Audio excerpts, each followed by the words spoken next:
Live. जय हिंद दोस्तों, मैं शिवम गुप्ता स्वागत करता हूं आपका अपने परिवार रोजगार विदेंगे पर। उम्मीद करता हूं आप सभी अच्छे होंगे, बेहतरीन होंगे, जिंदाबाद होंगे, एकदम शानदार होंगे। एक बार आप सभी प्यार साथी बताएंगे आप सभी कैसे हैं। Very very very good afternoon, Radhe Radhe, जय श्री कृष्णा, जय हिंद, जय माँ सरस्वती। सभी दोस्तों को सभी प्यार साथी क्लास से जुड़ जाएंगे, बताएंगे आप सभी कैसे हैं और क्या मेरी वॉइस और वीडियो आप सभी तक प्रॉपर तरह से पहुंच पा रही है या नहीं। एक बार सभी दोस्त कंफर्म कर देंगे, फिर शुरू करते हैं हम अपनी एक शानदार, एक बेहतरीन, एक लाजवाब क्लास को, जो कि रहने वाली है आपकी ईमेल का पार्ट 2 और आपका डेमो का भी पार्ट 2 है। यानी कि आप सभी को पता है कि 3 डेमो क्लासेस आपकी यकीन बैच के अंतर्गत होने वाली हैं, जिसकी ये दूसरी डेमो है। और कल की क्लास में हमारी एक डेमो और हो रही होगी, फिर परसों से ये सभी क्लासेस आपकी एप्लीकेशन पर शिफ्ट हो जाएंगे। तो बिल्कुल एक बार सभी दोस्त जुड़ जाएंगे और उम्मीद करता हूँ आप जितने भी दोस्त जुड़े हैं आप सभी ने कल की क्लास जरूर देखी होगी और आपको वो बहुत अच्छे से समझ भी आई होगी और पसंद भी आई होगी, है ना। तो बिल्कुल उसी जोश के साथ एक बार फिर से जुड़ेंगे और अंत तक जुड़े रहना है। एक बात आपको हमेशा याद रखनी है कि देखो, इस दुनिया में जो सबसे आसान काम है ना, वो है किसी भी चीज की शुरुआत करना, है ना।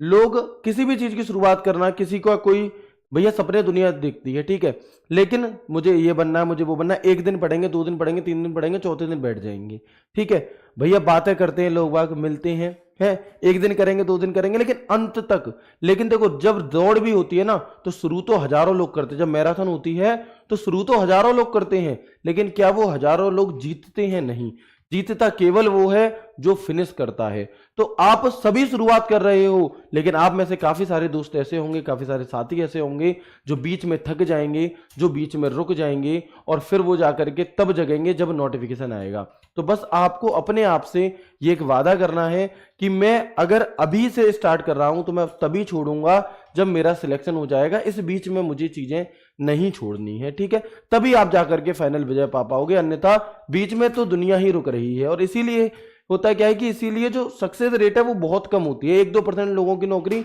इसीलिए लगती है क्योंकि ज्यादा से ज्यादा लोग क्या करते हैं, बीच में ही छोड़ देते हैं। चाहे वो दौड़ हो, चाहे वो आपकी पढ़ाई हो, चाहे वो प्यार मोहब्बत हो, ठीक है। तो बीच में किसी को नहीं छोड़ना है, पूरा एंड तक जाना है आपको, ठीक है। तो बिल्कुल हमारा डेमो 2 है, यहाँ पर ईमेल का पार्ट 2 हम यहाँ पर करने वाले हैं। थोड़ी सी बात मैं आपसे करूंगा किस चीज की, बैच की। तो ये कांस्टेबल के लिए आप सभी को पता है यकीन बैच है, DP20 कूपन कोड लगाएंगे। जो बच्चे सिर्फ और सिर्फ तैयारी कर रहे हैं किसकी, दिल्ली पुलिस कांस्टेबल की, बट जो बच्चे दिल्ली पुलिस HCM और कांस्टेबल दोनों की तैयारी करना चाहते हैं उन्हें DP HCM वाला ही बैच लेना है और ये बैच दोनों की तैयारी साथ में हो जाएगी। जो बच्चे AWO TPO की तैयारी कर रहे हैं उन्हें AWO TPO का बैच लेना है, जिससे कि उनकी कांस्टेबल और AWO TPO दोनों साथ में हो जाएंगे। और जो बच्चे AWO TPO HCM कांस्टेबल सबकी तैयारी साथ में करना चाहते हैं तो उनके लिए कॉम्बो बैच है, जो कि आपको 2 बैच के से भी कम प्राइस में आपका 1199 रुपए में आज और कल तक मिल जाएगा। इसके बाद इस बैच का जो प्राइस है वो बढ़ जाएगा। और आप सभी को पता है कि RWA पर बाद में कोई ऑफर नहीं आते कि जी मेरा बर्थडे है तो ऑफर आ गया, है ना। तो आपको जो भी बच्चे इच्छुक हैं, आज का डेमो देख लो, कल का डेमो देख लो और फिर कल इस बैच को जरूर एनरोल कर लेना, क्योंकि जब आपको लेना ही है तो क्यों ही फिर 160 रुपए ज्यादा देने हैं, ठीक है। अगर मैं आपसे यहाँ पर टाइम टेबल की बात करूंगा तो आप देखेंगे ये कांस्टेबल का टाइम टेबल है, जिसमें रीजनिंग की क्लास सुबह 8 बजे होगी, मैथ्स की क्लास 11 बजे होती है, पॉलिटी की क्लास 12 बजे होती है, साइंस की क्लास 3 बजे होती है, कंप्यूटर की क्लास 4 बजे होती है, स्टैटिक जीके 5 बजे और जियोग्राफी की क्लास 6 बजे। Same to same time table यहां पर है, सिर्फ यहां पर एक क्लास बढ़ जाती है इंग्लिश की, जो कि विपिन भाटी सर सुबह 9 बजे ले रहे होते हैं, ठीक है। इसके बाद ड्राइवर की जो क्लास है वो आपकी, इसमें ड्राइवर वाले पार्ट में कंप्यूटर नहीं आता, 10 बजे इसमें रंजन सर की क्लास बढ़ जाएगी। और AWO TPO वाले में जो स्पेशल साइंस है वो 8 बजे होगी और जो GS वाले पार्ट में आपकी साइंस आएगी वो 2 बजे होती है, ठीक है। तो ये एक आपका परफेक्ट टाइम टेबल है। बाकी कई सारे दोस्त जो बिल्कुल नए हैं वो ये समझेंगे कि भैया क्या हमें इसी टाइम टेबल के अकॉर्डिंग ही पढ़ाई करनी है, तो भाई नहीं, आप अपनी सुविधा के अनुसार, आपके पास जब समय हो, आपको जब जो सब्जेक्ट पढ़ने का मन करे, आप रिकॉर्डेड फॉर्म में भी इन सभी क्लासेस को देख सकते हैं और अपने अकॉर्डिंग आप खुद का टाइम टेबल बना लो कि मुझे इतने बजे ये पढ़ना है। जरूरी नहीं है कि आप लाइव क्लास देखो, ठीक है, आप अपने अनुसार कभी भी कोई भी क्लास देख सकते हैं, बट आपको एक चीज बनाकर रखनी है, वो होती है कंसिस्टेंसी। कंसिस्टेंसी नहीं तोड़नी है। अगर फीवर भी आ रहा है तो भले ही 2 घंटे पढ़ो, 1 घंटे पढ़ो, पर रोज पढ़ो, ठीक है, छुट्टी नहीं करनी है आपको, आगे बढ़ेंगे, छुट्टी हम आपको देंगे, सैटरडे संडे आपकी क्लास नहीं हुआ करेगी, उसमें आप रिवीजन करेंगे। ठीक है, तो बिल्कुल हमारा जो टॉपिक था वो था कौन सा, ईमेल का। कौन सा टॉपिक था हमारा, ईमेल का टॉपिक हमारा चल रहा था, और बहुत ही आसान भाषा में मैंने आपको समझाने की कोशिश की थी, बट कल हमारी जस्ट शुरुआत हो पाई थी। इससे रिलेटेड और भी जो बातें हैं, कैसे चीजें पूछी जाती हैं, उन सभी चीजों को हम आज की क्लास में यहाँ पर शुरू करने जा रहे हैं। ठीक है, तो आप सभी को पता है कि जो ईमेल है इसकी फुल फॉर्म क्या होती है, हमारी इलेक्ट्रॉनिक मेल होती है, जिसे रे टॉमिल्सन ने सन 1971 में बनाया था। और वर्तमान में जो हम ईमेल यूज कर रहे हैं, इस प्रारूप को शिवा अय्यादुरई जी ने बनाया था, इसलिए हम क्या कहते हैं, इन्हें father of email in India Shiva Ayyadurai ji को जाना जाता है। जो मेल बनाया था आपका रे टॉमिल्सन ने, उन्होंने सबसे पहला मेल अर्पानेट के माध्यम से भेजकर देखा था, और लिखकर क्या भेजा था, QWERTPOIUY ऐसे करके उन्होंने एक लाइन लिख करके भेजी थी। अच्छा, जो भी मेल आईडी होती है, तो कोई मेल अगर भेजना है तो उसके लिए एक मेल एड्रेस हमारे पास होना चाहिए, जिसे हम ईमेल आईडी कहते हैं। तो जो ईमेल आईडी होती है, ये दो भागों से मिलकर बनती है। मैं कल की क्लास का थोड़ा सा रिवीजन करा रहा हूं आपको। तो जो मेल आईडी होती है, ये दो भागों से मिलकर बनती है, एक यूजर नेम और एक डोमेन नेम। तो यूजर नेम और डोमेन नेम को तोड़ने का काम, पृथक करने का काम, अलग करने का काम, उनका ब्रेकअप कराने का काम कौन करता है, तो वो आपका यहां पर कर रहा होता है @ का साइन। ठीक है, ओके। अब जो @ के लेफ्ट साइड में होता है वो होता है यूजर नेम, और जो @ के राइट साइड में होता है वो होता है आपका डोमेन नेम। यहां तक बात क्लियर थी सभी को, बिल्कुल। तो जैसे मैंने यहां पर एक ईमेल आईडी लिखी हुई है, user@gmail.com, user@gmail.com। तो आप देखेंगे कि ये जो यूजर है ये क्या है, तो आप कहेंगे भैया जी ये यूजर नेम है। यहां पर यूजर, ये क्या है, ये यूजर नेम है, यानी कि ये आपका नाम होगा। यहां पर आपकी जो भी मेल आईडी होगी, तो उसका जो एक यूनिक नेम जो होगा वो ये होगा आपका, ये @ है। और ये gmail.com क्या है आपका, ये डोमेन नेम है। ये क्या है, ये डोमेन नेम है। ठीक है, तो ये बात भी हम कल की क्लास में आपकी कर चुके थे। लेकिन इसमें भी क्या होता है कि डोमेन तो ये होता है, ये होता है डोमेन, और जो ये लास्ट वाला पार्ट होता है ना, इसे हम TLD कहते हैं। क्या कहते हैं, इसे हम TLD कहते हैं। आपने कई बार ऐसा देखा होगा अलग अलग वेबसाइट्स पर कि किसी के पीछे तो .com लिखा है, किसी के पीछे .org लिखा है, किसी के पीछे .net लिखा है, किसी के पीछे .military लिखा है। तो क्या मतलब होता है इसका, क्या अर्थ होता है, तो वही कि ये जो TLD है ना, इसका अर्थ होता है टॉप लेवल डोमेन, और ये फुल फॉर्म आपसे कई बार पूछ ली जाती है। हालांकि इसके बारे में विस्तार में मैं आपको जब इंटरनेट वाला टॉपिक पढ़ाऊंगा तब सभी चीजें बताऊंगा, बट अभी आपको ये जानना है कि जो बिल्कुल दशमलव के भी बाद जो दिया होता है ना, उसे हम TLD भी कहते हैं, और TLD की फुल फॉर्म क्या होती है, हमारी टॉप लेवल डोमेन होती है। ठीक है, अब में से कई सारे दोस्तों का ये डाउट है कि सर मैंने आपसे पहले कंप्यूटर पढ़ा हुआ है किसी भी बैच में, तो क्या मुझे दोबारा नोट्स बनानी चाहिए। तो मैं कहूंगा कि आप उन नोट्स को सामने रखो, एक अलग से स्पाइरल लेकर आओ, जो भी पॉइंट आपको नया लगे उस पॉइंट को आप नोट डाउन कर लो, पूरे नोट्स आप मत बनाओ। ठीक है भाई, लेकिन जो बच्चे पहली बार जुड़ रहे हैं क्लास से, तो आपको भी साथ के साथ नोट्स नहीं बनाने, सिर्फ मेरे ही सब्जेक्ट के नहीं, चाहे वो पॉलिटी हो, चाहे वो कोई भी सब्जेक्ट आपका हो, अगर आप साथ के साथ उतारोगे तो भैया आप इमला उतारने नहीं आए, आप पढ़ने आए हो। आप कोशिश ये करो कि जो क्लास में आप सुन रहे हो ना, आपका फोकस पूरा क्लास पर हो और चीजें आपको क्लास के क्लास में याद हो जाए। या फिर अगर आपको साथ के साथ उतारने की आदत है, उतारना चाहते हो, तो आप रिकॉर्डेड फॉर्म में क्लास देखो। बट अगर आप ये चाहोगे कि सर आप कैसे धीमे धीमे पढ़ाओ, इतना धीमे पढ़ाओ कि हम लिख सकें, तो इतना आपको नहीं करना है इस तरह से। ठीक है, अगर आप नोट्स बनाना चाहते हैं तो या तो रिकॉर्डेड फॉर्म में बनाएं, या फिर आपको PDF मिलती है हैंड रिटन और बोर्ड, उससे देख करके आप नोट डाउन कर सकते हैं। ठीक है, बाकी जिनके बने हुए हैं उन्हें सिर्फ एक्स्ट्रा चीजें ऐड ऑन कर लेनी है, पूरे नोट्स नहीं बनाने। ठीक है जी, चलो, तो यहां तक आप लोगों को कोई दिक्कत, कोई परेशानी, कोई समस्या अगर हो तो मुझे बता दो, उम्मीद करता हूं नहीं होगी। आगे बढ़ते हैं। अच्छा, यहां पर एक चीज और है कि ये जो यूजर नेम है, डोमेन नेम है ना, इनकी एक लिमिट होती है। यानी कि ये जो पूरा ईमेल है, ये क्या है, जो पूरा मेल है, ये मैक्सिमम कितने कैरेक्टर तक का हो सकता है, तो ये मैक्सिमम 320 कैरेक्टर तक का हो सकता है। ये सवाल आपसे पूछा जा सकता है, अभी तक नहीं पूछा गया। अभी तक ये सवाल दिल्ली पुलिस ने आपसे नहीं पूछा है, यानी कि ये अभी अछूता है? कैसा है, ये अभी बचा हुआ है। ठीक है, दिल्ली पुलिस भैया जो भी एग्जामिनर होगा ढूंढ ढूंढ के सवाल ला रहा होगा, तो उसे दिखेगा अच्छा बेटा तू एक भी बार नहीं गया, अब चल तेरा नंबर है। तो आ सकता है ये सवाल कि जो मेल आईडी होती है ये मैक्सिमम कितने कैरेक्टर की हो सकती है, तो ये 320 कैरेक्टर की होती है। लेकिन इस 320 कैरेक्टर में भी जो यूजर नेम है ये मैक्सिमम 64 कैरेक्टर का ही हो सकता है। कितना? 64 कैरेक्टर का। एक @ हो गया, कितने हो गए? 65 हो गए। अब 320 में से आप 65 घटाओगे तो कितना बचेगा? 320 में से हम 65 घटाएंगे तो हमारा 255 बचेगा। यानी कि जो डोमेन नेम होता है ये मैक्सिमम 255 तक का हो सकता है, 255 कैरेक्टर तक का पूरा एंड तक हो सकता है। ठीक है, तो ये हमारा पूरा 320 कैरेक्टर की पूरी मेल आईडी हो गई, जिसमें कि यूजर नेम मैक्सिमम 64 कैरेक्टर, एक @ और डोमेन नेम जो पूरा है वो 255 कैरेक्टर। ठीक है, आगे बढ़ेंगे। Maximum size of an email address 64 @255, यानी कि ओवरऑल ये 320 कैरेक्टर। यहां तक भी कोई दिक्कत नहीं है। और आपको कल बता दिया था कि प्रत्येक मेल आईडी क्या होती है, प्रत्येक मेल आईडी अपने आप में एक यूनिक मेल आईडी होती है। कैसी? यूनिक होती है। ठीक है, कैरेक्टर यानी कि अक्षर। ठीक है भैया, चलो इसके बाद अगर मैं आपसे बात करूं कि ठीक है जी मेल आईडी हो गई, लेकिन जब हम मेल आईडी को खोलते हैं, मेल आईडी का यूज कैसे करेंगे? हम सबसे पहले अपने फोन में जीमेल खोलेंगे, उसके अंदर अपनी आईडी डालेंगे, पासवर्ड डालेंगे, यही तो होता है।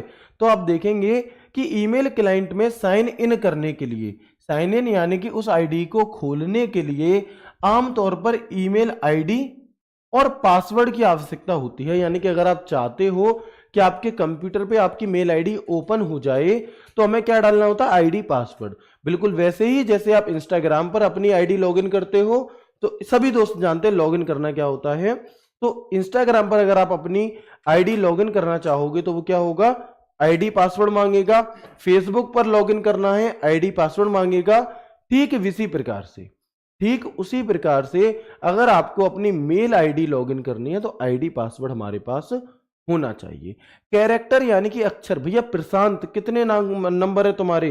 1 2 3 4 5 6 7, तो 7 कैरेक्टर है तुम्हारे अंदर। ठीक है, तुम्हारे नाम के अंदर इतनी चीजें जानते हो, प्लीज ज्यादा भोले बनने की कोशिश मत करो। ठीक है, मुझे पता है क्या आपका जेन्युइन डाउट हो सकता है, तो प्लीज वही पूछें। क्लास को डिस्टर्ब करने का असंभव प्रयास ना करें, क्योंकि क्लास डिस्टर्ब नहीं होने वाली है ना।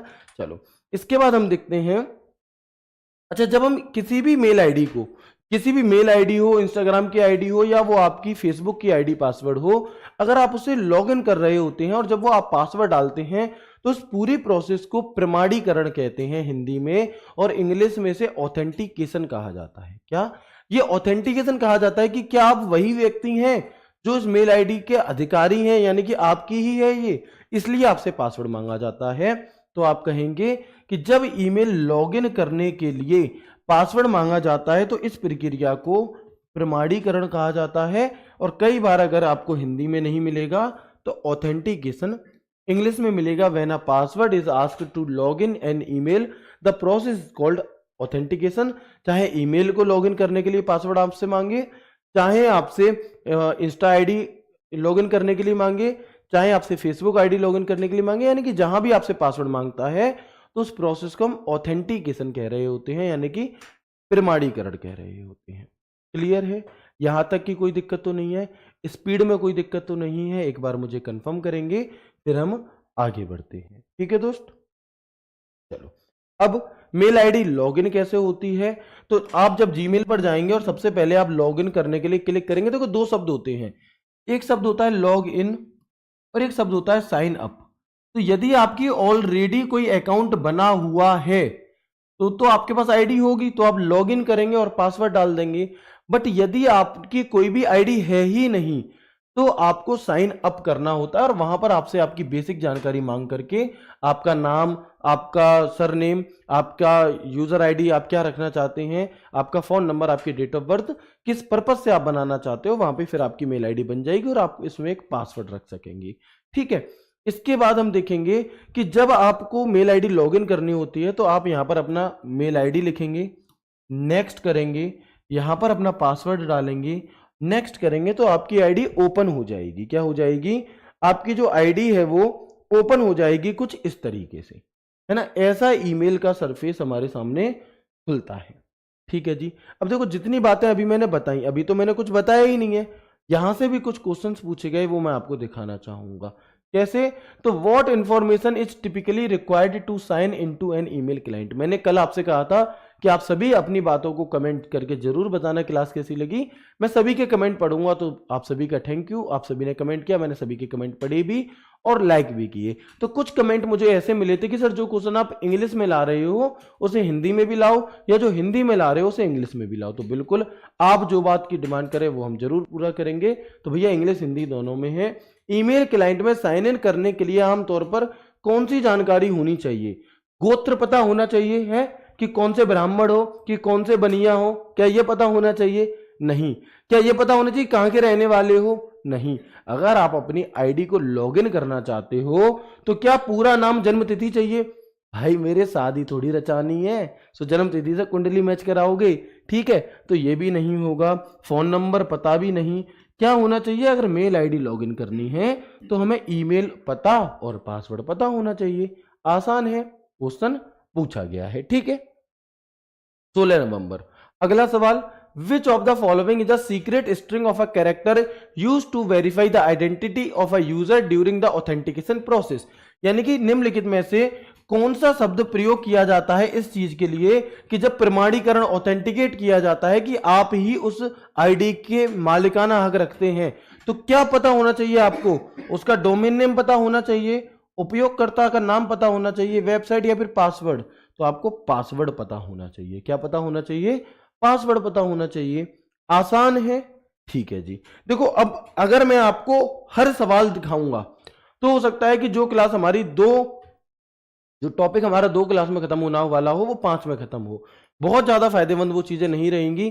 तो मैं कुछ क्वेश्चंस आपको दिखाऊंगा कैसे कैसे आए हैं। बाकी हम क्या करेंगे, जैसे हमारा एक टॉपिक 2 टॉपिक खत्म हुए तो 15 दिन में एक रिवीजन क्लास आपकी ऐसी रख ली कि उस एक क्लास में सारे क्वेश्चन जितने भी बन सकते हैं या बने हैं उनकी मैं आपको एक अलग से वीडियो दिया करूंगा। ठीक है, तो हर सवाल के बाद मैं यहां पर क्वेश्चन नहीं रखूंगा। इससे थोड़ी सी हमारी क्या है, क्लास ज्यादा बड़ी होगी और आपको फिर थोड़ा सा अजीब भी लगेगा कि सेम वही चीजें हैं। ओके, अब जब हमने मेल आईडी अपनी खोल ली, जब हमने अपनी मेल आईडी खोल ली तो कुछ ऐसा इंटरफेस हमारे सामने खुलता है। इंटरफेस यानी कि कुछ ऐसा प्रारूप हमारे सामने खुलता है। जैसे मैंने यहां पर जीमेल पर क्लिक किया तो ऐसा प्रारूप हमारे सामने खुला। अब इसमें क्या होगा, आप यहां पर देखेंगे अलग अलग बटन दिए रहते हैं। कैसे? अलग अलग बटन दिए रहते हैं। मैंने यहां पर जीमेल खोला, आप देख पाएंगे कि यहां पर देखो कंपोज लिखा है, यहां पर इनबॉक्स लिखा है, यहां पर स्टार्ट लिखा है, स्नूज लिखा है, सेंड लिखा है, ड्राफ्ट लिखा है। ये सब क्या है ना? ये सब क्या है आपका? तो अब हम इसे जानने वाले हैं। यानी कि मेल के अंदर हर एक बटन, है ना, मेल के अंदर हर एक बटन को हम जानेंगे। ठीक है, तो बिल्कुल अब मैं यहां पर आपको दिखाने वाला हूं कि इनबॉक्स का क्या मतलब है, कंपोज का क्या मतलब है, स्टार का क्या मतलब है, स्नूज का क्या मतलब है, एक एक करके। तो बिल्कुल बहुत आसान भाषा में चीजों को समझेंगे। और जो चीजें लिखी है ना, जरूरी नहीं है कि आप इस पूरे को उतारो। ये बस इसलिए इस भाषा में मैं लिख करके लाया हूं कि इन फ्यूचर जब कभी आप अगर रिवीजन भी ना करें और आप भूल जाएं चीजों को, तो आप एक बार इसे पढ़ लें तो इस भाषा को पढ़कर आपको ऐसा महसूस हो कि मैं ही बोल रहा हूं। यानी कि मैंने अपनी ही भाषा को यहां पर क्या है, लिख दिया है। इसके अलावा ये लैंग्वेज आपको किसी भी बुक में, किसी भी वेबसाइट पर नहीं मिलेगी, जिससे आप आसान भाषा में चीजों को समझ सके, है ना। तो बिल्कुल इस चीज से आपको परेशान नहीं होना कि ये कितना बड़ा लिखा है या कुछ भी, समझने की कोशिश कीजिएगा। तो ये जितने भी बटन दिए गए हैं, कंपोज क्या है, इनबॉक्स क्या है, स्टार्ट क्या है, तो एक एक करके हम जानेंगे। सबसे पहले हम जानते हैं कंपोज क्या होता है ना। सबसे पहले हम जानेंगे कि कंपोज क्या होता है आपका। तो यह लिंक एक ऐसे पेज को ओपन करता है जब आपको कोई नया मेल भेजना है किसी व्यक्ति को। अगर आप अपने फोन से भी ये ट्राई कर सकते हैं, आप कंप्यूटर से भी ये ट्राई कर सकते हैं कि यदि आप किसी को नया मेल भेजना चाह रहे हो तो आपको सबसे पहला काम क्या करना होगा, आपको कंपोज पर क्लिक करना होगा। जब आप कंपोज पर क्लिक करेंगे तो एक नया इंटरफेस, एक नया बॉक्स यहां पर खुलकर आएगा आपके सामने इस प्रकार का। इनटू, देखें, जैसे ही आप यहां पर कंपोज पर क्लिक करेंगे तो आपको एक नया यहां पर ऐसे करके बॉक्स खुला दिखाई देगा और इस बॉक्स में आप उस मेल को टाइप करके सेंड कर रहे होंगे। तो यदि हमें किसी मेल को, किसी को मेल भेजना है तो हम क्या करते हैं, कंपोज पर क्लिक करते हैं। वही लिखा है कि यह लिंक एक ऐसे पेज को ओपन करता है जहां आप किसी मैसेज को लिख सकते हैं और अन्य यूजर को प्रेषित यानी कि सेंड कर सकते हैं। सामान्य शब्दों में इसे हम राइट विकल्प के नाम से भी जानते हैं क्योंकि इसके अंदर मेल को लिखा जाता है। ठीक है, तो this link opens a page where you can compose a message and send it to other users in simple words we can also understand the right option. ठीक है जी, चले राइट ये वाला नहीं होगा, जो हम लिखते हैं ना वो वाला राइट होगा। ओके, कैसे? मैंने यहां पर कंपोज किया, मैं यहां पे मेल आईडी लिखूंगा, कैसे मेल भेजना है और ऐसे करके मैं मेल भेज सकता हूं। ठीक है जी, तो अगर किसी को मेल भेजना है सबसे पहली बार तो हम कंपोज का प्रयोग करेंगे। क्लियर? कैसे सवाल पूछा गया यहां से सवाल कैसे पूछा गया, तो आप देखेंगे कि जब हम जीमेल में जब हम जीमेल में ईमेल लिखना चाहते हैं तो निम्नलिखित में से किस विंडो का प्रयोग किया जाता है? सेंड का, ड्राफ्ट का, कंपोज का, स्पैम का। यदि आप नया मेल लिखना चाहते हो, यदि आप नया मेल किसी को भेजना चाहते हो तो सबसे पहले आप किस पर क्लिक करोगे? तो बताएं क्या होगा इसका आंसर। और आप देखेंगे ये दिल्ली पुलिस में पूछा गया सवाल है 28 नवंबर 2023 को शिफ्ट 3 में। तो आप कहेंगे भैया जी कंपोज पर क्लिक करेंगे। किस पे?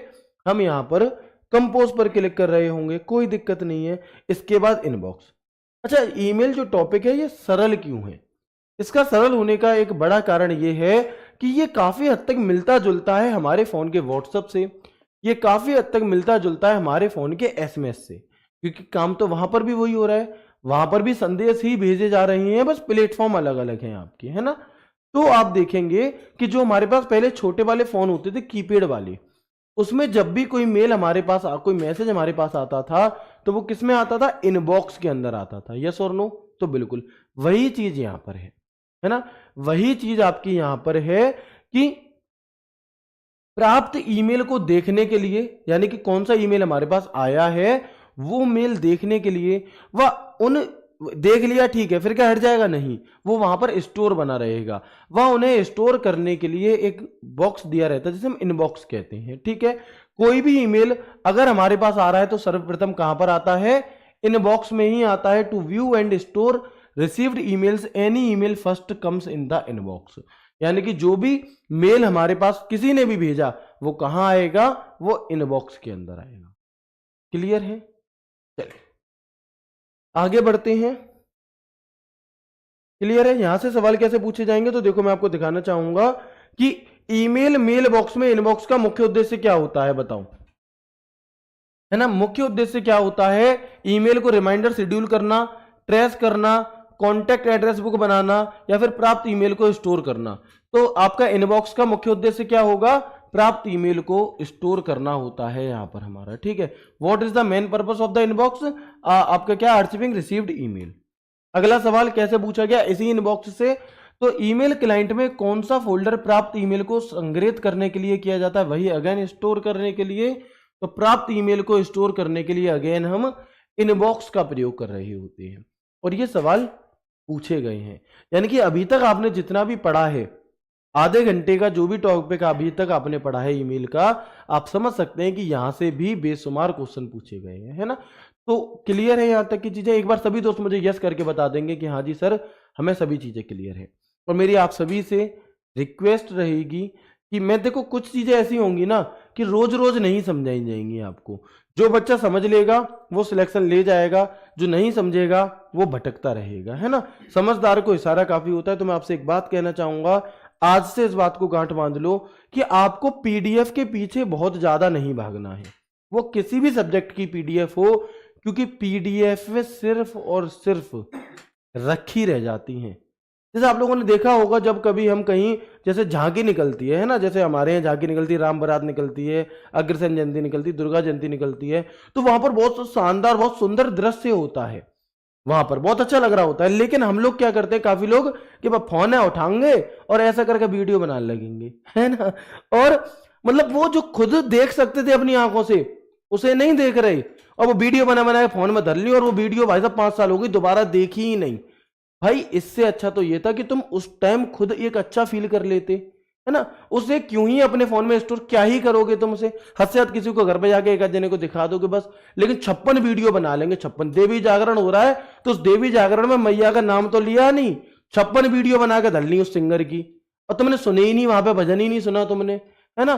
तो ऐसे ही पीडीएफ है, ये पीडीएफ तुम्हारे फोन में स्टोर होकर रखी रहेगी, इसे आप पढ़ कभी नहीं पाओगे। ठीक है, तो पीडीएफ से ज्यादा कोशिश करो कि जो भी बातें हैं, जो भी ज्ञान है, वो आपके दिमाग में हो, वो आपकी कॉपी पर हो। पीडीएफ के पीछे मत भागो, नहीं तो पीडीएफ के पीछे तो भागोगे लेकिन पीडीएफ में नाम नहीं आएगा तुम्हारा सिलेक्शन वाली में। ठीक है, चलो, और ये बात मैं रोज रोज नहीं बताऊंगा, जिसे भागना है जिसके पीछे खूब भागो। ठीक है भैया, आगे बढ़ेंगे अब हम यहाँ पे। ये क्लियर हो गया आपको? अच्छा, आपने एक चीज नोटिस की होगी, या मैं नोटिस करा देता हूं अगर नहीं भी कर पाए तो, कि जैसे मैंने यहां पर ईमेल खोला, अब जब मैंने यहां पर ईमेल को खोला तो हम क्या बना लेते हैं यहां पे, इस वाले में मैं दिखाता हूं, हम तीन प्रकार के इनबॉक्स बना देते हैं, एक प्राइमरी, एक प्रमोशन, एक सोशल।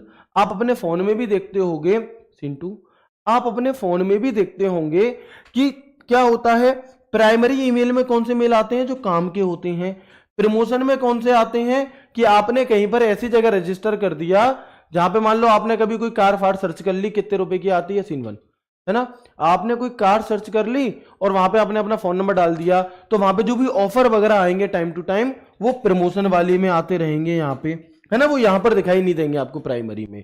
और सोशल में तो आप कई बार हम लोग क्या करते हैं, आप लोगों ने ऐसा जरूर किया होगा कि अगर हमें फेसबुक पे कोई आईडी बनानी है तो हम आईडी बनाते नहीं, हम लिख देते हैं कंटिन्यू विद गूगल। अगर इंस्टाग्राम पर आईडी बनानी तो हम आईडी नहीं बनाते, कंटिन्यू विद गूगल। अगर हमें थ्रेड पर आईडी बनानी तो हम आईडी नहीं बनाते, हम कर देते हैं कंटिन्यू विद गूगल। तो जितना भी तुम कंटिन्यू विद गूगल करोगे ना, उस हर एक हरकत का आपके पास मेल आता है, और वो मेल हमें इस सोशल वाले उस पर आता है साइड पे, कहां पे, सोशल वाले में। यानी कि इनबॉक्स को भी तीन भाषा में, तीन भागों में बदल दिया, एक प्राइमरी, एक प्रमोशन, एक सोशल। तो प्रमोशन में तो एडवर्टाइजमेंट वाले आएंगे, सोशल में आपके ऑफर फॉफर आते हैं जो दिवाली पे, वो सोशल में जो भी हरकत आप करोगे, अगर आपने मेरी वीडियो के नीचे कमेंट करा और मैंने आपका कमेंट लाइक करके आपको रिप्लाई दे दिया, तो वो रिप्लाई का मेल भी आपको यहां मिल जाएगा। ठीक है, तो वही लिखा हुआ है कि ईमेल में तीन प्रकार के इनबॉक्स टैब होते हैं, प्राइमरी जिनमें नॉर्मल मेल आते हैं, सोशल जिनमें फेसबुक, इंस्टाग्राम, ट्विटर, यूट्यूब की एक्टिविटी से रिलेटेड मेल आते हैं, और प्रमोशंस में ऑफर, डिस्काउंट, कूपन आदि मेल रिलेटेड मेल आपके आ रहे होते हैं। क्लियर है? इसके बाद उसी लिस्ट में जहां पर कंपोज था, उसी लिस्ट में जहां पर इनबॉक्स था, उसी लिस्ट में जहां पे आउटबॉक्स था। तो आउटबॉक्स क्या होता है जी? भैया नॉर्मल सी बात है, इनबॉक्स का मतलब आने वाले मेल, आउटबॉक्स का मतलब जाने वाले मेल। नहीं, आउटबॉक्स के अंदर वे मेल रहते हैं जिन्हें मैंने तो भेज दिया लेकिन वो सामने वाले तक नहीं पहुंचे हैं। आप कहोगे सर ये भी कोई ऐसे क्या गेट है क्या कि पता चला कि वहीं ताला लगा था तो डाकिया देकर नहीं आ पाया, ऐसा कैसे हो सकता है? तो बिल्कुल हो सकता है भाई। अगर सामने वाले की मेल में बिल्कुल भी स्टोरेज की जगह नहीं होगी तो आपका मेल गेट पर खड़ा रहेगा, खड़ा रहेगा, खड़ा रहेगा, उस तक पहुंचेगा नहीं। लेकिन आपने तो भेज दिया, तो जो मेल मैंने भेज दिया और सामने वाले तक नहीं पहुंचा तो प्रोसेसिंग में है, या तो रास्ते में है बेचारा, या फिर किसी कारणवश जो फेल हो गया है, वो मेल हमारा आउटबॉक्स के अंदर रहता है। कहां पर? वो मेल हमारा आउटबॉक्स के अंदर रहता है। जैसे ही वहां पर जगह होगी तो ये उठ करके तुरंत चला जाएगा। ठीक है, तो इसमें वो मैसेज रहते हैं जो यूजर ने तो भेज दिए हैं परंतु भी सेंड नहीं हुए, या जो भेजे जाने में क्या रहे हैं, असफल हो गए। ठीक है, तो it contains those message which have been send by the user but have not been send yet और that have failed to be send. ठीक है, क्वेश्चन कैसे पूछे जाते हैं आप देख सकते हैं, निम्नलिखित में से वह कौन सा क्षेत्र है जहां आउटगोइंग संदेश या ऐसे संदेश जो भेजने की प्रक्रिया यानी कि प्रोसेस में है, या जो भेजे जाने में विफल रहे हैं यानी कि असफल रहे हैं, है ना। Which of the following is the area where outgoing messages और messages that are in the process of being send that have failed to be send are stored. तो हम क्या कहेंगे, जो भेजे जाने में या तो असफल हो गया या फिर भेजा नहीं गया या फिर प्रोसेसिंग में है बट गया नहीं है, तब तक वो आउटबॉक्स में रहेगा। कहां पर रहेगा? तब तक वो आपका आउटबॉक्स में रहेगा। कैसे? कई बार क्या होता था कि मान लो हमारी बड़ी बहन जी हैं और हमारी बड़ी बहन जी ने कहा कि ले एक काम कर, ये क्या कर, ये थैली ले और ये मेरी सहेली के घर पे जाके दिया। अब हमने सहेली के घर पे भैया चले गए हैं और हमने वहां पे बेल बजा दी, उन्होंने कह दी आ रही हूं, खड़ा रहे। अब जब तक भैया पहुंचा तो है नहीं, तो जब तक तुम खड़े हो वहां पे तो वो मेल है, वो आउट बॉक्स के अंदर हो एक तरह से तुम, ठीक है। जब वो आएंगी और जब तुम्हारे पहुंचा दोगे तब मेल भेजा हुआ माना जाएगा। ऐसे नहीं माना जाएगा कि घर से निकल गया तो भेज गया, नहीं। जब तक उस व्यक्ति तक नहीं पहुंच जाएगा तब तक वो भेजा हुआ नहीं माना जाएगा, तब तक वो आउट बॉक्स में होगा। क्लियर है, समझ में आ गई बात, एकदम पक्कम पक्का वाली है। आगे बढ़ जाए, बिल्कुल। इसके बाद हम देखते हैं एक और अगला ऑप्शन होता है ड्राफ्ट का। क्या होता है भैया जी? ड्राफ्ट है। अब थोड़ी सी स्पीड में थोड़ी सी तो लेकर चल सकता हूं, बहुत कॉमन चीजें चल रही हैं तो इसमें गुस्सा मत होना कोई भी है। चलो तो हम देखते हैं ड्राफ्ट क्या होता है आपका। ड्राफ्ट में वे मेल होते हैं जो अधूरे मेल होते हैं, है ना, या जो हमने लिख लिया है लेकिन अभी भेजा नहीं है।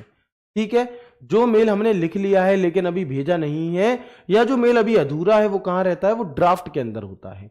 तो बिल्कुल वैसे ही जैसे आपके व्हाट्सएप पे, अब ये सिस्टम आपके व्हाट्सएप पर भी आ गया है।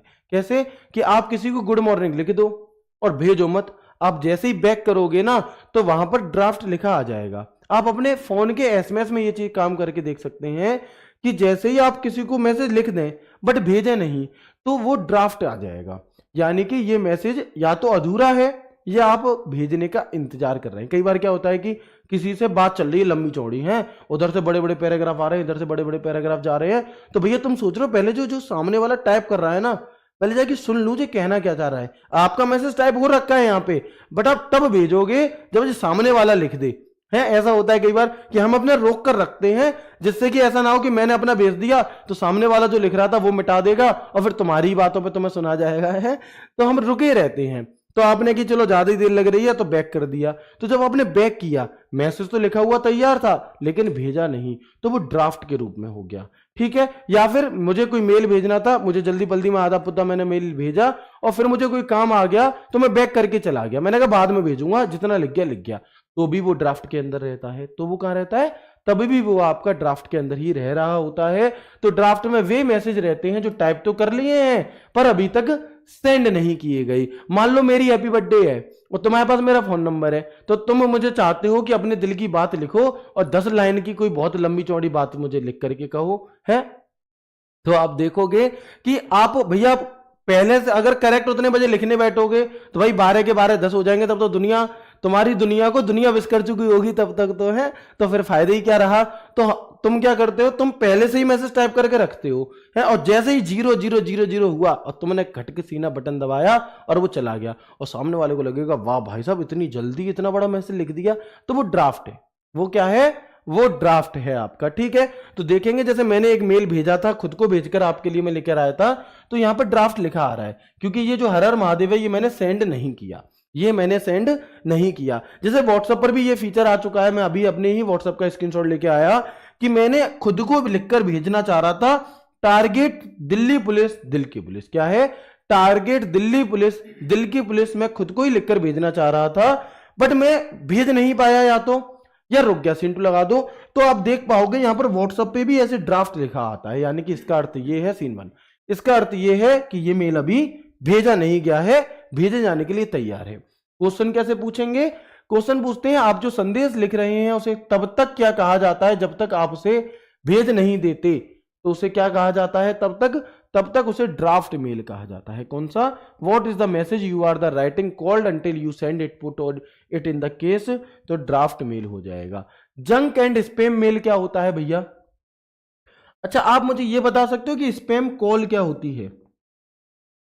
अगर आप स्पैम कॉल जानते हो तो आप स्पैम मेल को भी जानते होगे। आपने देखा होगा अगर आपके फोन में ट्रू कॉलर मौजूद होगा, क्या आप जानते होंगे अगर आपके फोन में ट्रू कॉलर मौजूद होगा तो आप देखेंगे कि जब कोई कंपनी का फोन आता है तो रेड कलर का अलर्ट आ जाता है और वहां पर लिखा होता है स्पैम, यानी कि आपको पता चल चुका है कि अगर आपने ये फोन उठाया तो सामने से आवाज आएगी कि इस गाने को कॉपी करने के लिए 1 दबाएं और गाना बजेगा चल छैया छैया छैया छैया करके, हैं, और 2 दबाओगे तो कोई और गाना बजेगा, ऐसे करके आपके पास यानी कि कंपनी का कॉल आने वाला है। या कोई फ्रॉड कॉल हो सकता है कि भैया लोन ले लो, है कि तुम्हारी स्कॉर्पियो कार निकली है या चाचा कार निकली है, तो तू मुझे फोन करके बता रहा होता कार निकली है। ठीक है, तो वो स्पैम कॉल है। ऐसे ही स्पैम मेल भी आते हैं आपके पास कई सारे। तो जो मेल हमारे काम के नहीं है, जो मेल एडवर्टाइजमेंट है, जो मेल अनवांछित है, मतलब कई बार ऐसा होगा कि 100 मेल एक साथ आ गए इकट्ठे आपको परेशान करने के लिए, तो वे मेल हमारे स्पैम फोल्डर में चले जाते हैं ऑटोमेटिक। हमारा गूगल उसे पहचान करके किसमें भेज देता है? स्पैम वाले फोल्डर में भेज देता है ना।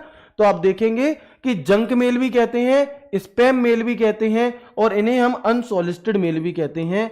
अनसॉलिसिटेड की जहां तक तो स्पेलिंग ठीक है, पर थोड़ी बहुत अगर गलत फलत हो तो देख लेना, ठीक है, गलत ही है जहां तक। अनसॉलिसिटेड मेल भी हम इसे कहते हैं। तो ये विभिन्न व्यवसायिक प्रतिष्ठानों के विज्ञापन के संदेश होते हैं, इन्हें जंक मेल भी कहा जाता है, और अगर मैं हिंदी में लिखूं तो इन्हें अनवांछित मेल भी कहा जाता है। इन्हें अनवांछित मेल भी कहा जाता है, ठीक है। क्या कहा जाता है? तो इन्हें स्पैम मेल कहा जाता है, इन्हें जंक मेल कहा जाता है, इन्हें अनवांछित मेल कहा जाता है, यानी कि जो मेल आपके काम का बिल्कुल भी नहीं है ना, ये अनचाहे हैं। ये वे लोग हैं जिन्हें आप चाहते नहीं हो, बट फिर भी आपकी शादी में दावत खाने आ जाते हैं, अनचाहे। आप ऐसे कह सकते हो कि जो लोग बिना बुलाए शादी में, आप जानते नहीं फिर भी तुम्हारी शादी में दावत खाने के लिए घुसे आए, तो वो क्या है? वो स्पैम मेल है एक तरह से, है ना, तुम्हारे किसी काम के नहीं है, बस ऐसे ही घुसे पड़े हैं। अनसॉलिसिटेड मेल हम उन्हें कहते हैं, ठीक है। उन्हें हम अनवांछित मेल कहते हैं, उन्हें अनचाहा मेल कहते हैं, उन्हें हम जंक मेल कहते हैं, उन्हें हम स्पैम मेल कहते हैं। नाम वही, काम अलग, है ना, रिश्ता वही, सोच नहीं, ठीक है दोस्त। ओके, ये भी क्लियर हो गया जंक मेल।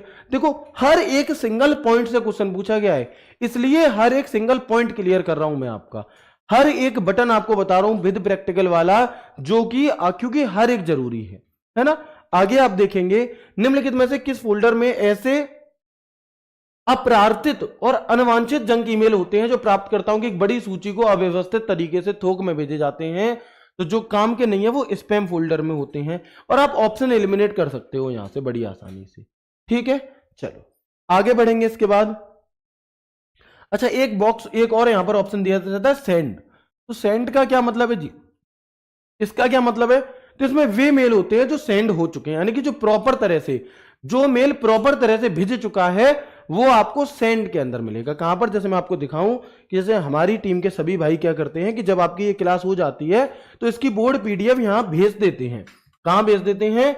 इसकी जो बोर्ड पीडीएफ है सेंड पे भेज देते हैं। तो देखो, इन्होंने अभी थोड़ी देर पहले ये वाली पीडीएफ भेजी, ये वाली सबरी बंटी सर की भेज डाली है, नहीं देखो ये शिवम सर सीजीएल मैराथन की पीडीएफ भेजी इन्होंने, ठीक है। तो जो पीडीएफ भेजी है,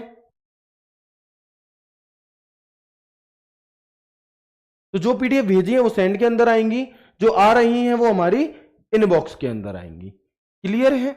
चले, इसके बाद स्टार्ट क्या होता है जी? स्टार्ट, तो स्टार्ट देखो हर चीज समझ में आएगी, बस आपका ध्यान मेरी तरफ होना चाहिए, है ना। आपका ध्यान कमेंट में नहीं होना चाहिए कि कौन कैसे क्या कह रहा है। स्टार्ट मेल क्या होता है समझो। जैसे आप लोगों ने देखा होगा, मान लो आप किसी व्हाट्सएप ग्रुप से जुड़े हैं जिसमें स्टडी मटेरियल आता है ना, जिसमें बहुत अच्छा अच्छा स्टडी मटेरियल आता है, तो उसमें कोई एक बहुत अच्छी पीडीएफ आपको लगी, बहुत अच्छा मैसेज कोई लगा, बट उस व्हाट्सएप के चैट ग्रुप में दिन के 1000 मैसेज आते हैं।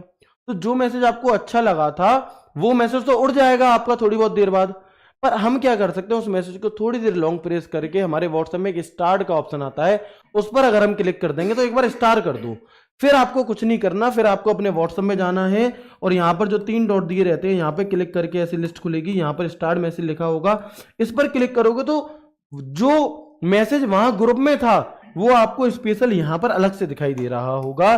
ठीक उसी प्रकार से ऐसे ही हमारा मेल होता है कि किसी मेल को अगर मैं स्टार करके स्पेशल तौर पे चुनना चाहता हूं तो स्टार्ट मैसेज, यानी कि इसे हम अपने पसंदीदा या जरूरी मैसेज को चिन्हित स्टार्ट कर सकते हैं, और जब हम स्टार्ट करते हैं तो येलो कलर का स्टार्ट हो जाता है। कैसा?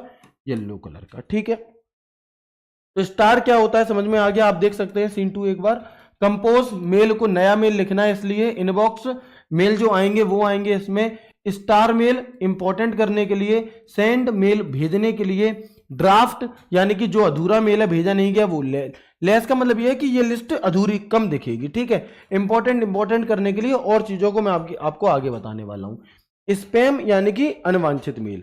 अब इसके अंदर एक ऑप्शन होता है आपका स्नूज्ड मेल का। कौन सा? स्नूज्ड मेल का। स्नूज्ड क्या चीज होती है? तो एक शब्द स्नूज्ड है जिसे आप रोज, है ना, एक शब्द स्नूज्ड है जिसे आप रोज क्या करते हैं, रोज सुबह देखते हैं और रोज सुबह आप उसे इग्नोर कर देते हैं, ठीक है। कैसे? तो समझेंगे कि स्नूज्ड आप सब में से कितने दोस्तों ने शब्द सुना है, बताओ। स्नूज शब्द आप सभी में कितने दोस्तों ने सुना है? तो सभी ने देखा होगा कि जब सुबह अलार्म बजता है आपके फोन का तो आपके पास 2 ऑप्शन होते हैं, एक स्टॉप, एक स्नूज्ड। तो जो स्नूज करते हैं मतलब ये यही अलार्म 5 मिनट बाद फिर बजे, 5 मिनट बाद फिर बजे, फिर बजे, फिर बजे, तो वो तो हो गया स्नूज। यानी कि उस अलार्म को हम क्या कर रहे हैं, थोड़ी देर के लिए टाल रहे हैं, है ना। तो बिल्कुल उसी प्रकार से स्नूज्ड मेल का मतलब क्या होगा कि कोई मेल मेरे पास आया बट मेरे पास अभी समय नहीं था उस मेल को देखने का। जैसे मेरे साथ ये दिक्कत व्हाट्सएप पे बहुत होती है कि भैया मेरे पास बहुत सारे मैसेजेस आते हैं, ठीक है, तो कोई मैसेज आया जिसने मुझसे कहा कि सर ये काम करना है आपको, या ये काम कर देना, या मेरा ये डाउट क्लियर कर देना, बट मैं उस टाइम बहुत ज्यादा बिजी था, तो मैंने मैसेज सीन कर लिया लेकिन मैं कर नहीं पाया। अब क्या होगा, अब भाई ये होगा कि मैं भूल जाऊंगा और सामने वाले को लगेगी कि लो इन्होंने तो जवाब ही नहीं दिया, बट भैया बहुत ज्यादा बिजी होने पर ऐसी संभावना रहती है। बट मेल के अंदर हम क्या करेंगे, मैं उसे सीन करके स्नूज कर दूंगा कि भैया ये मेल रात 12 बजे मेरे पास दोबारा आए क्योंकि मैं तब फ्री होऊंगा तो मैं इसे पढ़ सकूं। तो उस मेल को कुछ देर के लिए टालने के लिए हम क्या करते हैं, स्नूज मेल का प्रयोग करते हैं।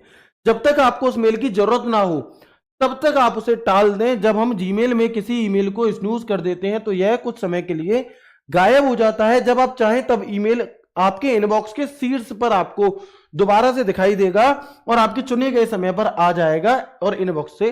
अब लेकिन अगर मैं एक बहुत बेस्ट एग्जांपल दूं जो आप सभी रिलेट कर जाएंगे, वो ये कि जैसे क्रेडिट कार्ड होता है, ठीक है, तो सबकी क्रेडिट कार्ड की बिल की डेट अलग अलग आती है। मान लीजिए कि मेरे क्रेडिट कार्ड की बिल की डेट 10 तारीख है, 10 तारीख को बिल बनता है और अगली 5 तारीख को मुझे, मान लो इस 10 तारीख को जनवरी को मेरा बिल बना, 5 फरवरी को मुझे 5,000 रुपए जमा करने हैं अपने क्रेडिट कार्ड के, सपोज। अब तुम 11 तारीख को कर दो तो अभी बैंक वाले तुम्हारी पीठ ना थपथपा रहे, तो मैंने अपना खाता ही खाली करके रख लिया। तो क्यों ना मैं क्यों 20 दिन पहले बैंक वालों को पैसे भेज दूं जब मेरे पास ऑप्शन है 25 दिन बाद भेजने का। लेकिन समस्या ये है कि मैं इन टाइम पर भूल जाता हूं, पेनल्टी लग जाती है। तो जो मेल हमारे पास आता है, मैं उस मेल को 5 तारीख लास्ट डेट है, 3 तारीख के लिए स्नूज कर देता हूं कि भैया 3 तारीख को ये मेल मेरे पास दोबारा आए, जिससे कि मुझे ये रिमाइंड हो जाए, जिससे कि मुझे ये याद आ जाए कि मुझे किस्त भरनी थी, है ना। तो कितना फायदा हो जाएगा। तो बिल्कुल वही जो मेल 10 तारीख को मेरे पास आया, वो मेल मैंने 3 तारीख के लिए स्नूज कर दिया कि भाई तब याद दिलाना, तब भरूंगा किस्त में, ठीक है। तो ये स्नूज मेल है जिसे थोड़ी देर के लिए हमने टाल दिया। उम्मीद करता हूं परफेक्ट समझ में आया होगा। स्नूज का ऑप्शन आपका होता है 5 मिनट सोने की कहते हो और 50 मिनट सोते हो, वो वाला। एक ऑप्शन होता है ऑल मेल। ऑल मेल क्या था, देखो अभी मैंने आपको दिखाया कि ये जितने भी मेल है वो ग्रुप में बटे हुए थे, है ना, कि आपका आर्चिव मेल अलग है, ड्राफ्ट अलग है ना, अलग अलग तरीके से। लेकिन जब आप ऑल मेल पर क्लिक कर देंगे तो सभी मेल एक ही लिस्ट में मिलेंगे, चाहे वो स्पैम मेल हो, चाहे वो आपका सोशल मीडिया का मेल हो, चाहे वो प्रमोशन वाला हो, चाहे वो नॉर्मल मेल हो, वो सभी के सभी मेल हमारे कहां मिलेंगे, हमें वो सभी के सभी मेल हमारे एक ही में मिलेंगे। नाम ही है ऑल मेल। तो ऑल मेल एक फोल्डर या श्रेणी होती है जो आमतौर पर जीमेल में पाई जाती है। यह फोल्डर आपके ईमेल अकाउंट में मौजूद सभी ईमेल को दिखाता है, चाहे वह इनबॉक्स में हो या किसी लेवल के तहत संगठित किए हो, भेजे गए हो, या यहां तक कि आर्काइव के अंदर ही क्यों ना हो, ठीक है जी, कोई दिक्कत नहीं है। इसके बाद एक और ऑप्शन होता है आपका, कौन सा, ट्रेस फोल्डर का। जो भी बातें मैं बता रहा हूं कुछ भी ऐसा तो नहीं लग रहा कि आपने कभी नहीं पढ़ा, हर एक बात आपको समझ में आ रही है, उम्मीद करता हूं आ रही होगी, है ना।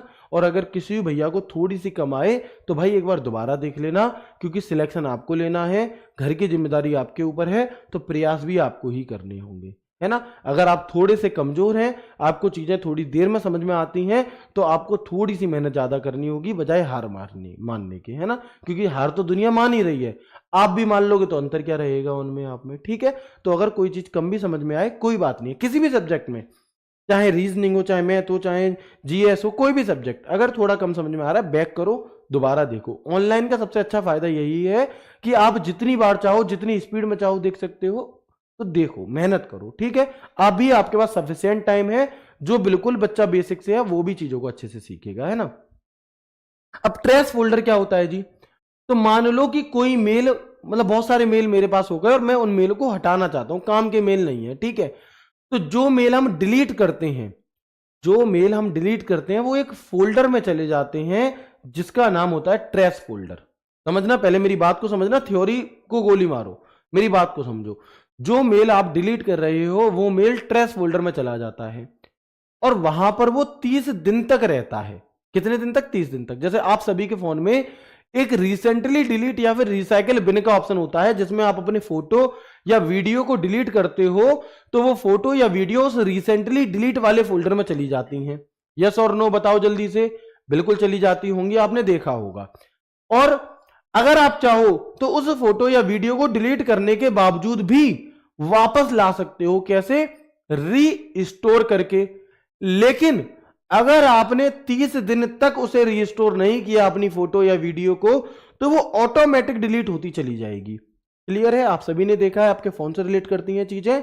तो बिल्कुल वैसे ही ईमेल के अंदर ट्रेस फोल्डर होता है कि जब भी हम किसी मेल को डिलीट करते हैं तो वो ट्रेस फोल्डर में चला जाता है। हम चाहें तो अपनी सुविधा के अनुसार उसे वहां से रीस्टोर करके, अभी हो सकता है धोखे धड़ाके में कोई इंपॉर्टेंट मेल डिलीट हो जाए तो उस मेल को आप रीस्टोर कर सकते हो, लेकिन उसकी एक समय सीमा है 30 दिन। 30 दिन के बाद वो अपने आप ट्रेस फोल्डर से भी डिलीट हो जाएगा और फिर वो रीस्टोर नहीं होगा। ठीक है? तो डिलीट किए गए किसी भी ईमेल को स्टोर करने के लिए ट्रेस का प्रयोग किया जाता है। Trash is used to store any deleted email. But जो भी मेल हम डिलीट करते हैं वह ट्रेस फोल्डर में चला जाता है और 30 दिन तक। ये सवाल, ये जो भी लाइनें मैं बोल रहा हूं ना, प्रत्येक सवाल है अपने आप में। हाँ बिल्कुल, फोटो भी आ जाता है आपका, ऐसे वीडियो भी आ जाती है, लेकिन 30 दिन तक। ठीक है? इस 30 दिन तक रहता है, उसके बाद अपने आप डिलीट हो जाता है। यदि हम चाहें तो इसे ट्रेस फोल्डर से वापस यानी कि रीस्टोर भी कर सकते हैं। ओके, इसके बाद एक और आपका ऑप्शन होता है आर्काइव चैट कहते हैं, कई लोग आर्चीव्ड चैट कहते हैं। तो इसे भी समझिएगा, बहुत बढ़िया चीज है ना, बहुत बढ़िया चीज है कि आर्चीव्ड चैट या आर्काइव चैट क्या होता है। तो आप लोगों ने देखा होगा कि जैसे सभी के घर में भैया रिश्तेदार होते हैं, कुछ दोस्त ऐसे होते हैं, कुछ मिलने वाले ऐसे होते हैं जो रोज सुबह शाम क्या भेजते हैं, शुभ प्रभात और दुनिया भर के मैसेज करते हैं जो हमारे किसी भी काम के नहीं है, लेकिन उनका काम है रोज भेजना, है ना। जैसे मैं एक जैसे जहां से मैं कपड़े लेता हूँ वहां की दुकान से जुड़ा हूँ, भाई वो रोज कपड़े भेजता है, उसमें मैं रोज तो कपड़े लूंगा नहीं, है ना। तो क्या है कि वो रोज मैसेज आ रहे हैं, मुझे डिस्टर्ब कर रहे हैं रोज। ऐसे ही कोई ग्रुप से जुड़े हुए हैं, किसी ब्लड ग्रुप से की टीम से जुड़े हुए हैं, कभी किसी से जुड़े हुए हैं, तो रोज उसमें हजारों मैसेज आते हैं, बट हजारों मैसेज देख पाना संभव नहीं है और ना ही हमारे काम के हैं सारे।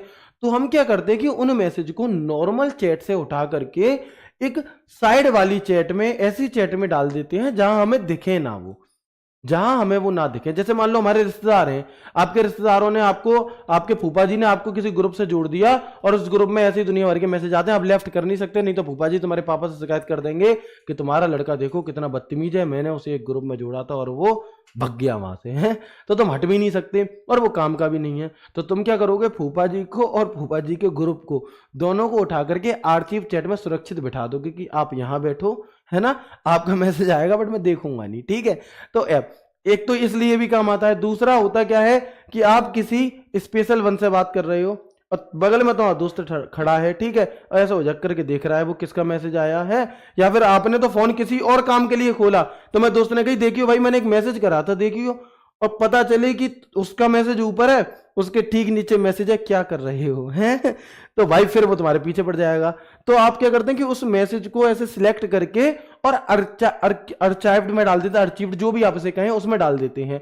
तो अगर किसी का मैसेज आया भी होगा ना तो वो पीछे आया होगा, मतलब वो तभी दिखाई देगा जब आप उस अर्चीव्ड चैट पर क्लिक करोगे। नॉर्मल जो लिस्ट होती है उसमें वो दिखाई आपको नहीं देगा, है ना। तो ये होता है कि नॉर्मल चैट से उठा करके उसे एक ऐसी चैट में छिपा देना जहां आप, वो तभी दिखाई दे जब आप देखना चाहें। क्लियर है? तो इसमें वह मेल होते हैं जिन्हें हम अमूमन छिपाकर रखना चाहते हैं या कुछ समय के लिए नॉर्मल मैसेज से छिपाकर रखते हैं। It contains then mails which we usually want to keep hidden और keep it hidden from the normal message for some time. ठीक है। अब आप में से कई सारे दोस्त कहेंगे, कि सर आपको ये सारी बातें कैसे पता हैं, क्या ये आप अपना अनुभव साझा कर रहे हैं? तो मैं कहूंगा कि भैया जरूरी नहीं है कि हर हादसा खुद के साथ हो तभी सीखा जाए, है। कई बार अगर आप खुद के साथ हर हादसा होगा तब सीखोगे तो ये जन्म कम पड़ जाएंगे, लेकिन आप एक समझदार आदमी नहीं बन पाओगे। तो दूसरों से सीखो, है, दूसरों की गलतियों से सीखो। अगर दूसरे ने बर्तन मांजने से मना कर दिया और उसकी बीवी ने उसमें मार लगा दी तो तुम अपने घर पे बर्तन मांजने से मना मत करो, ठीक है। तो समझो इस चीज को। तो बिल्कुल उसी प्रकार से क्या है कि जरूरी नहीं है कि ये मेरा खुद का एक्सपीरियंस नहीं, मैं बता रहा हूं आपको, एग्जांपल दे रहा हूं, जैसे कि चीजें आपको लॉन्ग लास्टिंग, देर तक आपको समझ में आए और लास्ट टाइम तक आपको याद रहे। ठीक है मेरे दोस्त, है ना। तो ये बस एग्जांपल है जिससे कि चीजें आप अच्छे से रिलेट कर सके। जैसे मैंने यहां पर, आप देखेंगे सीन 2 लगाएंगे, मैंने यहां पर आर्चिव्ड में 84 चैट कर रखी है। कितनी?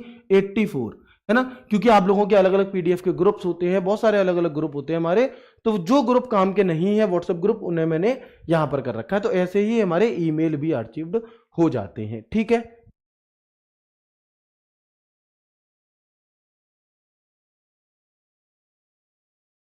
ठीक है। इसके बाद एक मेल होता है हमारा शेड्यूल मेल, एक और ऑप्शन होता है हमारा शेड्यूल मेल। अब शेड्यूल मेल क्या चीज है जी?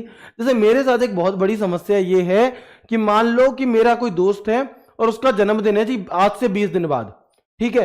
तो मुझे आज याद रहेगी, मुझे 15 दिन पहले याद रहेगी, मुझे एक हफ्ते पहले याद रहेगी, मुझे 4 दिन पहले याद रहेगी, 3 दिन पहले याद रहेगी, 1 दिन पहले याद रहेगी।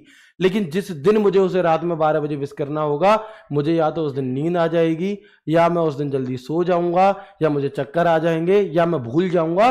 पूरी साल भर याद थी और उस दिन विश करना उसे भूल गया है, या फिर बहुत जल्दी नींद आ गई। ये समस्या बड़ी है। अब भाई साहब क्या करें, किया जाए, इसका सॉल्यूशन क्या है? तो इसके लिए एक ऑप्शन होता है हमारा शेड्यूल मेल का। कौन सा? Schedule mail. कि आप क्या करो, आप 12 बजे का मेल शेड्यूल करो और 11 बजे सो जाओ। ठीक है, तो आप जैसे ही 12 बजे का मेल शेड्यूल करके 11 बजे सोओगे, सामने वाले के पास जैसे 0000 टाइम हुआ, तुरंत मेल पहुंच जाएगा, सामने वाला भी खुश और तुम भी खुश। ठीक है जी। तो क्या है हमारा कि शेड्यूल मेल का उपयोग ईमेल को एक निश्चित समय और तारीख पर स्वचालित रूप से भेजने के लिए किया जाता है। और ये ऑप्शन आपको इंस्टाग्राम पर भी मिलता है। हम अपनी पोस्ट को शेड्यूल कर सकते हैं कि मुझे मान लो कोई मेरी पोस्ट है कल सुबह 9 बजे डालनी है, ठीक है। वीडियो शेड्यूल की जाती है, जैसे आप देखते होगे शॉर्ट्स डलती है ना यूट्यूब पर हमारी, तो वीडियो पहले ही अपलोड कर दी जाती है और सुबह 8 बजे जानी है। अब भैया सुबह 8 बजे कौन उठेगा, है ना। तो वो 8 बजे ऑटोमेटिक चली जाएगी, शेड्यूल कर दी जाती है उस टाइम के लिए। ठीक है, चलो। अच्छा, रिप्लाई क्या होता है? अगर आज की जनरेशन को यह बताना पड़ा कि रिप्लाई का मतलब क्या है, तो फिर तो मतलब ही क्या बना है? तो फिर तो मतलब ही क्या बना भैया? रिप्लाई की वजह से तो सारी झमेला ही है कि तुम रिप्लाई नहीं करते हैं, कि तुम रिप्लाई लेट करते हो। तो भाई रिप्लाई क्या है? सभी लोग जानते हैं रिप्लाई क्या होता है। यदि आपके पास कोई मैसेज किसी व्यक्ति ने भेजा और आप उसी व्यक्ति के बात का जवाब दे रहे हैं, तो वो रिप्लाई है। क्लियर? आपके पास कोई मेल आया और उस मेल का आप जब जवाब दे रहे हो, तो वो रिप्लाई है। ये क्वेश्चन भी पूछे जाते हैं। तो जब आपको कोई मेल प्राप्त होता है, तो हम रिप्लाई के जरिए उसका जवाब दे देते हैं। When you receive any mail, we reply to it through reply. ठीक है, हम उसका जवाब कैसे देंगे? रिप्लाई पर क्लिक करके उसकी बातों का जवाब हम यहां पर दे देते हैं। एक नए मेल के तौर पे हम उसे एक नया मेल भेजेंगे, लेकिन रिप्लाई तो उसी में जो उसने मेल भेजा था उसी के नीचे वो पहुंचेगा। ठीक है, जैसे व्हाट्सएप पर आप लोग रिप्लाई करते हैं।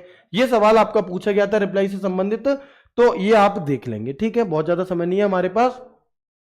जब आप किसी ईमेल का उत्तर यानी कि रिप्लाई देते हैं, तो इसका क्या मतलब होता है? आप मेल डिलीट कर रहे हैं, आप दूसरे प्राप्तकर्ता को मेल भेज रहे हैं, आप उसी प्राप्तकर्ता को मेल भेज रहे हैं जिसने आपको भेजा है, उसी को जवाब दे रहे हैं। रिप्लाई तो उसी को किया जाएगा ना जिसको जवाब दे रहे हैं। ठीक है भैया जी। इसके बाद एक और होता है रिप्लाई ऑल। अच्छा, कुछ मेल ऐसे होते हैं जो एक बार में 100 लोगों को भेजे जाते हैं। कौन से? या ज्यादा लोगों को भेजे जाते हैं, ग्रुप वाले मेल, है ना।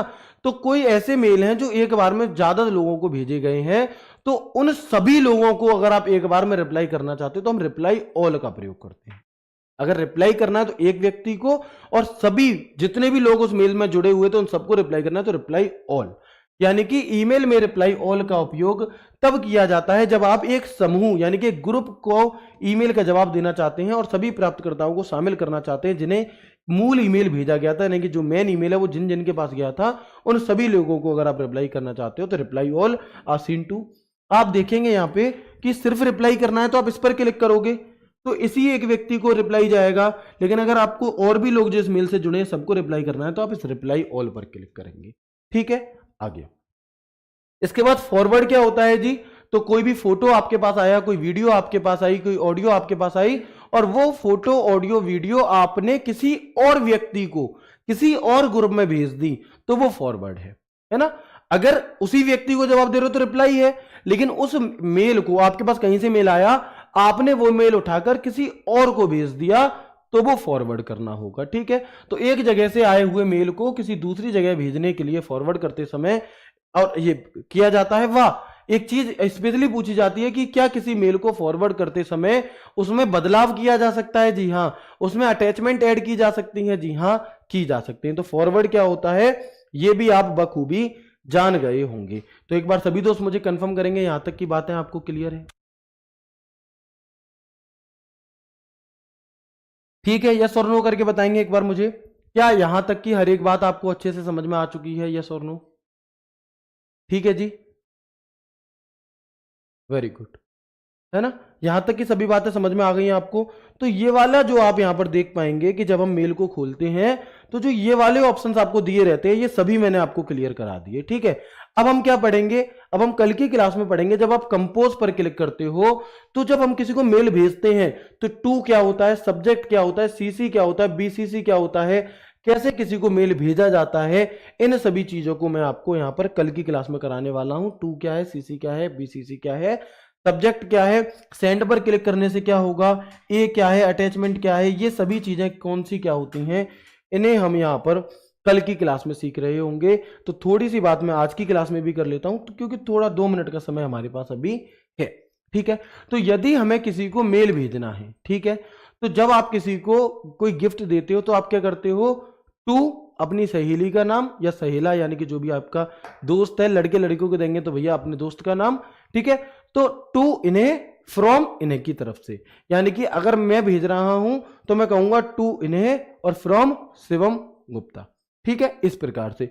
तो टू में किसकी आईडी आती है? इसमें वह ईमेल एड्रेस डाला जाता है जिसे मेल भेजना हो, इसे खाली नहीं छोड़ा जा सकता। इस बात को इंपॉर्टेंट लिख लेना, यानी कि टू वाला फोल्डर कभी खाली नहीं हो सकता। जिस व्यक्ति को मेल भेजना है हमें, उसकी मेल आईडी टू में लिखी जाती है, यानी कि जो इस मेल को प्राप्त करेगा, रिसीव करेगा, उसकी मेल आईडी टू में भेजी जाती है, टू में लिखी जाती है आपकी। क्लियर है? और ये कभी खाली नहीं हो सकता, यानी कि जब तक आप यही नहीं बताओगे कि मेल भेजना किसे है तो मेल जाएगा किसके पास। ठीक है, क्लियर है यहां तक की चीजें? तो आप देखेंगे ये सवाल भी आपसे पूछा गया कि एक नया ईमेल कंपोज करने की प्रक्रिया, प्राथमिक प्राप्तकर्ता का ईमेल एड्रेस कहां पर एंटर किया जाता है? तो हम कहेंगे कि भैया जी ये जो है आपका टू फील्ड में स्टोर किया जाता है। और ये सवाल आपसे दिल्ली पुलिस की 30 नवंबर 2023 की सेकंड शिफ्ट में पूछा। ठीक है, कहां पे पूछा गया? यहां पे। क्लियर है? अब इससे बाकी की जो चीजें हैं, सीसी क्या होता है, बीसीसी क्या होता है, ये सभी चीजें मैं आपको कल की क्लास में बता रहा हूंगा। तो उम्मीद करता हूं आपको क्लास बेहद अच्छी लगी होगी। कैसी लगी ये मुझे कमेंट करके जरूर बताना, मैं आप सभी के कमेंट्स को पढ़ूंगा। व आपका जो भी राय हो, आपको जो कोई कमी अगर लगी हो इस क्लास में तो वो भी आप मुझे बताना, जो भी आपका सजेशन हो वो भी आप मुझे बताना, मैं उसे जरूर फॉलो करूंगा। जैसे क्वेश्चंस को दोनों लैंग्वेज में लाने वाली बात थी वो मैंने की। ठीक है, तो मिलते हैं आपसे कल की क्लास में एक नए एक शानदार सेशन के साथ, आपके आखिरी डेमो के साथ। तब तक के लिए राधे राधे, जय श्री कृष्णा, जय हिंद।